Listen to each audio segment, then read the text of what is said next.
Terrorchilik amaliyoti konstitutsion tuzum, shaxs, jamiyat va davlat xavfsizligiga qarshi yo'naltiriladigan jinoyatdir.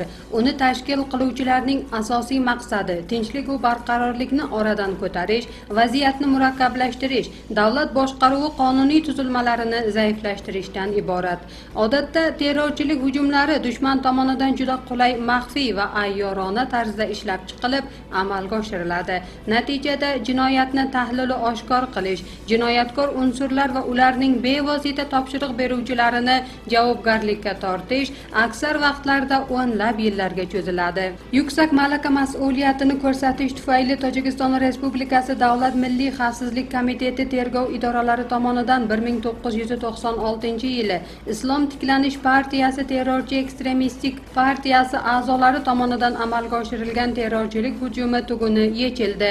O'tgan asrning 90-yillarida yosh va mustaqillikni endigina qo'lga kiritgan Tojikiston davlatchilikning ilk poyalarini bunyod etish holatida edi va shu bilan birga respublikada tashkillashtirilgan fuqarolik urushi alangasini o'chirishga harakat qilgani hech kimga sir emas. Islom tiklanish terrorchi tashkilotining jinoyatkor guruhlari bu vaziyatdan foydalangan holda o'zlarining ma'lum xorijiy hojalari ko'rsatma, yo'llanma va moliyaviy ta'minlashida har qanday dahshatli terrorchilik amallariga qo'l urishardi. Ular vaziyatni notinchlashtirish, respublika aholisi qalbida qo'rqinch va davlat tuzilmalariga nisbatan ishonchsizlik tuyg'ularini uyg'otish maqsadida edilar. 1996-yilning 18-iyulida Dushanbe shahrining Ismoili Somoniy xiyobonida Tojikiston Respublikasi Mudofaa vazirligining 07-009 harbiy qismiga taalluqli bo'lgan davlat raqami 0207 BC Ural tamg'ali harbiy avtobus noma'lum shaxslar qurollangan hamlasi ostida qoldi. Natijada zikr etilgan harbiy qismning Mehmon Hisochayev, Shukurov Abdulaziz Abdulhamidovich, Chistuxin Georgiy Grigoryevich, Grigorchuk Vasiliy Semyonovich, Kaplanov Ali Sunnatovich, Pristuryakova, Avchinikova, Zayniyevalar og'ir jismoniy jarohat olishdi. Ishanova Nataliya Borisovna olgan jarohatlari tufayli halok bo'ldi. Men Tojikiston Respublikasi Mudofaa vazirligining 01009 harbiy qismida haydovchi sifatida ishlardim. 1996-yilning 18-iyuni ertalab harbiy xizmatchilar uchun shahar tomon yo'lga chiqdim. 3-raqamli tug'ruqxona yaqinidagi muyulishdan mashinani qaytardim va bekatda to'xtatdim. Shu payt Mudofaa vazirligining bir necha nafar harbiy xizmatchilari mashinamga chiqishlari kerak edi. Ular mashinaga mina boshlashganidiki, shu payt qattiq portlash yuz berdi. Shu holatda men u yoqqa qaradim. Chap tomonimda Qazoqon mahallasi yaqinida quyuq tutun chiqdi. Men bu nimadan bo'lsa ekan deb hayron bo'ldim. Shu payt yana granata tashlashdi. O'ng tomondan 2 kishi tushdi. Men ularning ortidan tushgan edimki, portlash yuz berdi. Portlashdan keyin avtomatdan avtobusga o'q otishdi. Natijada bir kishi halok bo'lib, bir necha kishi turli tan jarohatlari olishdi. Ushbu hodisa yuzasidan tergov organlari tomonidan Tojikiston Respublikasi Jinoyat kodeksining 1-qismi 15-63-moddalari terrorchilik hujumi bilan suiqasdga binoan jinoiy ish ochilib, tezkor qidiruv ishlari yo'lga qo'yildi. Jinoiy ish tekshiruvi chog'ida Dushanbe shahri Sino nohiyasi 102-mahallasi aholisi fuqarolar Safro Siddiqova, Siddiqov Jamshid Tavarbekovich va Azimova Fotima Rashidovna harbiy avtobusga hamla qilgan qurolli guruhning 2 nafar a'zosini o'z qo'llari bilan ko'rsatganliklari hamda ularning biri 1970-yilda tug'ilgan Dushanbe shahrining Firdavsiy nohiyasida istiqomat qiluvchi Rajabov Xurshid Ahtamovich ekanligi aniq bo'ldi. 1996-yilning 18-iyul kuni taxminan soat 7:00 7dan 10 daqiqalar o'tganda tashxis markazi bekatida xizmat mashinasiga o'tirdim-u, Qazoqon mahallasi yaqinidagi 3-raqamli tug'ruqxona bekati yonida hozir bo'ldik. Harbiy joyiga biz bilan birga borayotgan shaxslar mashinaga minayotganlarida mashinaning tepasida yarim yoki 1 metr balandlikda dahshatli o'q ovozi hushtak chalib o'tdi. Yo'lning u tomoniga qaragan edik. Hovlidan osmonga changu tutun ko'tarildi. Mashinamizning yonida ham granata portlab, natijada og'ir mashina ag'darilishiga bir bahya qoldi. Shundan keyin qattiq portlash ovozi eshitilib, mashina tomonga o'q yomg'iri yog'ildi. Guvohlar ko'rsatmalari asosida 1996-yilning 30-iyunida gumonlanuvchi Rajabov Xurshid Ahtamovich qo'lga olindi va Tojikiston Respublikasi Jinoiy-protsessual kodeksining 83-moddasi bilan unga nisbatan hibsga olish chorasi tatbiq qilingan.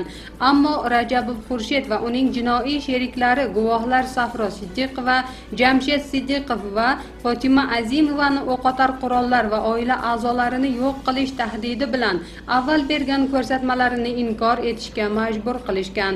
Fotima Azimova qo'rqqanidan turar joyini sotib, oila a'zolari bilan Rossiya Federatsiyasiga doimiy yashash uchun ko'chib ketgan. Natijada Rajabov Xurshid istiqomat joyini tark etmaslik to'g'risida tilxat olish orqali dastlabki hibsdan ozod etilgan. Fursatdan foydalanib, jinoyatchi Rajabov Xurshid Tojikiston Respublikasi hududidan qochib, xorijiy mamlakatlar hududida yashiringan. Jinoyatchi vaqt o'tishi bilan jinoyatkor amallarini odamlar unutadi deb o'ylagan edi. Biroq qonun hech qachon jinoyat va jinoyatchiga nisbatan betaraflikni ixtiyor qilmaydi.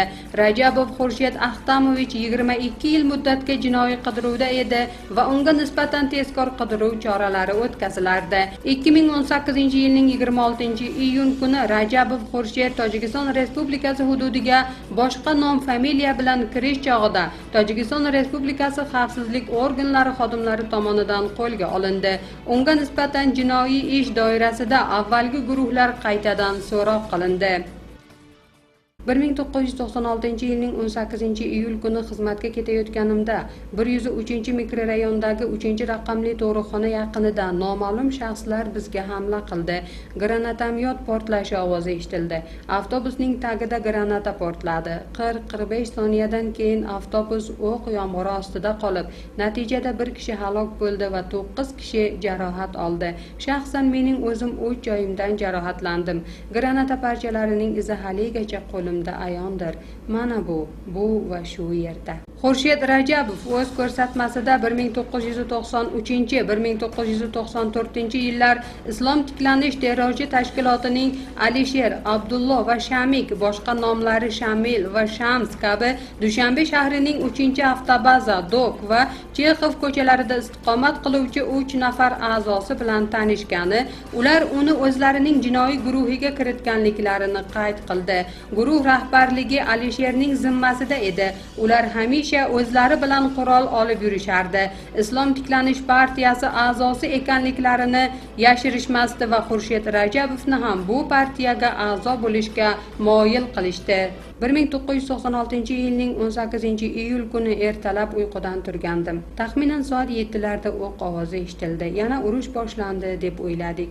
Bu ovozdan keyin birining qo'lida pistolet, boshqasining qo'lida avtomat bo'lgan 2 kishi yonimizdan yugurib, devorning ustidan oshib o'tishdi va qo'shnining uyiga kirishdi. Ularning birini tanidim. U Xurshid Rajabov edi. Qo'shnimiz ham kelib qurolli yigit Xurshid ekanini va agar ovozingni ko'tarsang otaman deb tahdid qilganini aytdi. Xurshid huquq himoyasi organlari tomonidan qo'lga olinib, tekshiruv ishlari boshlanganida Xurshidning yaqinlari uyimizga kelishdi va guvohlik qilmasligim borasida menga tahdid qilishdi.